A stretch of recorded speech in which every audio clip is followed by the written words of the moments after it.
Pension ഗുണഭോക്താക്കൾ ശ്രദ്ധിച്ചിരിക്കേണ്ട വളരെ പ്രധാനപ്പെട്ട അറിയിപ്പിലേക്ക് എല്ലാവർക്കും സ്വാഗതം. എല്ലാവിധ പെൻഷൻ അറിയിപ്പുകളും നിങ്ങളിലേക്ക് എത്തിച്ചേരാൻ ഈ ചാനൽ സബ്സ്ക്രൈബ് ചെയ്യുക. സർക്കാരിൻ്റെ വീടുകളിലെത്തിയുള്ള പരിശോധന ആരംഭിക്കുന്നു എന്നുള്ളതാണ്.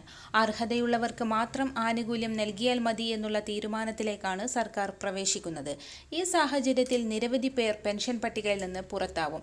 ഇതിനായി സർക്കാർ പല മാനദണ്ഡങ്ങളും പരിശോധനയ്ക്ക് വിധേയമാക്കും. ഇത് സംബന്ധിച്ച സുപ്രധാന തീരുമാനം ഇപ്പോൾ സർക്കാരിൻ്റെ ഭാഗത്ത് നിന്നും പുറത്തു വന്നിരിക്കുകയാണ്. നിലവിൽ വിതരണം ആരംഭിച്ചിരിക്കുന്ന 1600 രൂപയുടെ വിതരണമാണ് ഇപ്പോൾ പുരോഗമിക്കുന്നത്. കൈകളിലേക്കും അക്കൗണ്ടുകളിലേക്കും തുക എത്തിച്ചേരാത്ത നിരവധി പേർ ഇനിയുമുണ്ട്.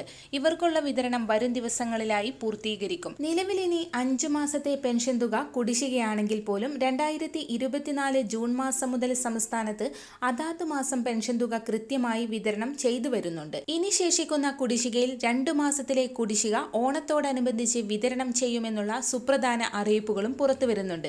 ഓരോ മാസത്തിലെ പെൻഷൻ തുക വിതരണം ചെയ്യുന്നതിനായി 900 കോടി രൂപ വേണ്ടിവരുന്ന സാഹചര്യത്തിലും മുൻപുള്ളതിനെ അപേക്ഷിച്ച് ഇരട്ടി പെൻഷൻ ഗുണഭോക്താക്കൾ പട്ടികയിൽ ഉൾപ്പെട്ട സാഹചര്യത്തിലും ഏറ്റവും അർഹതയുള്ളവരെ മാത്രം കണ്ടെത്തുന്നതിനായി സർക്കാർ കർശന പരിശോധന ആരംഭിക്കുകയാണ്.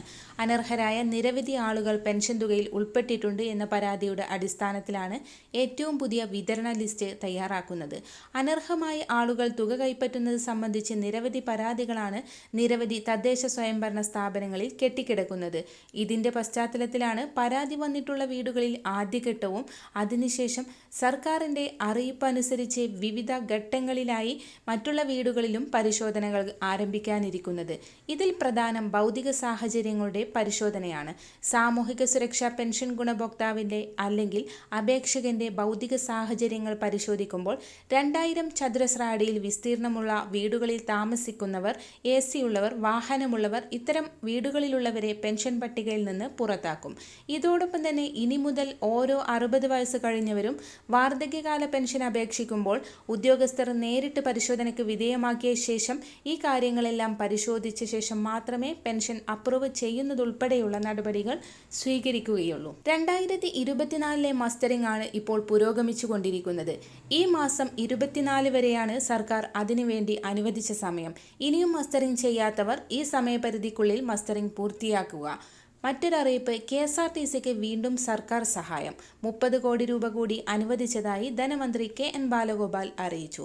ജീവനക്കാരുടെ ശമ്പളവും പെൻഷനുമടക്കം മുടക്കം കൂടാതെയുള്ള വിതരണം ഉറപ്പാക്കാൻ കൂടിയാണ് സർക്കാർ സഹായം ലഭ്യമാക്കുന്നത്.